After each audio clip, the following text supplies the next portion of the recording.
2 കൊരിന്ത്യർ 13 അധ്യായം 14 വാക്യത്തിൽ നാം കാണുന്നു, പിതാവായ ദൈവത്തിന്റെ സ്നേഹവും പുത്രനായ യേശുവിന്റെ കൃപയും പരിശുദ്ധാത്മാവിന്റെ കൂട്ടായ്മയും നിങ്ങളോട് കൂടെയിരിക്കുമാറാകട്ടെ. വാസ്തവത്തിൽ നമ്മളത് ഈ ഒരു വാക്യം പറയുന്നത് നമ്മുടെ ഇടയിൽ മീറ്റിംഗ് ഒക്കെ അവസാനിപ്പിക്കാൻ വേണ്ടിയിട്ടാണ്. പല ചർച്ചകളും പിരിയുന്നത് ഈ വാക്യം പറഞ്ഞാണ്. ശരിക്കും അപ്പോസ്തലനായ പൗലോസ്ലീഹ ഈ വാക്യം പരിശുദ്ധാത്മാവിനാൽ എഴുതിയതിന്റെ കാരണം ഒരു മീറ്റിംഗ് അവസാനിപ്പിക്കാൻ വേണ്ടിയിട്ടോ ഒരു ലെറ്റർ അവസാനിപ്പിക്കാൻ വേണ്ടിയിട്ടോ അല്ല.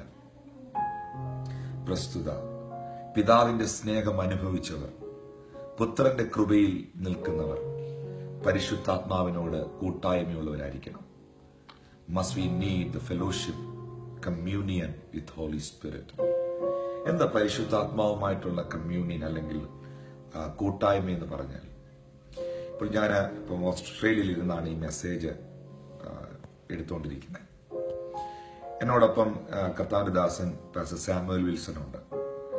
എനിക്ക് ഈ ദിവസങ്ങളിലെല്ലാം പാസ്റ്റർ സാമുവൽ വിൽസണുമായിട്ട് നല്ല ഒരു ഫെലോഷിപ്പ് ഉണ്ടായി.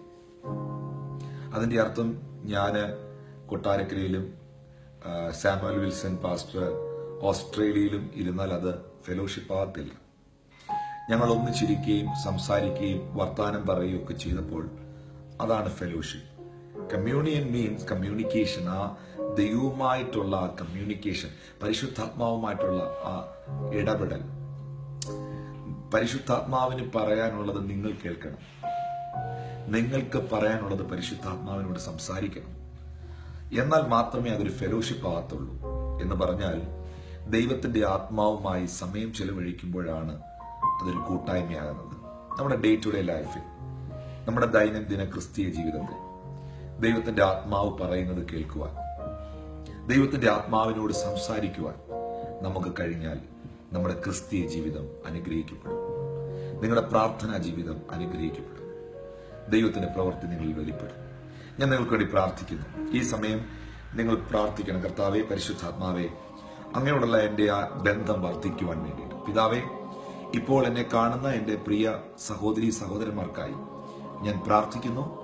പരിശുദ്ധാത്മാവിനോടുള്ള ഇവരുടെ കൂട്ടായ്മ വർദ്ധിക്കട്ടെ. പരിശുദ്ധാത്മാവിനോടുള്ള ഇവരുടെ ബന്ധം വർദ്ധിക്കട്ടെ. ദൈവാത്മാവ് പറയുന്നത് കേട്ട് ജീവിക്കുവാൻ, ദൈവത്തിന്റെ ആത്മാവിനോട് സംസാരിക്കുവാൻ ഇവരെ അവിടുന്ന് ബലപ്പെടുത്തണമെന്ന് പ്രാർത്ഥിക്കുന്നു. അങ്ങയുടെ അഭിഷേകം ഇവർ മേൽ പകരണമേ. അങ്ങയുടെ ആത്മാവ് ഇവരെ സകല സത്യത്തിലും വഴി നടത്തണമേ. ദൈവകൃപയിൽ പരിപാലിക്കണമേ. യേശുവിൻ നാമത്തിൽ തന്നെ.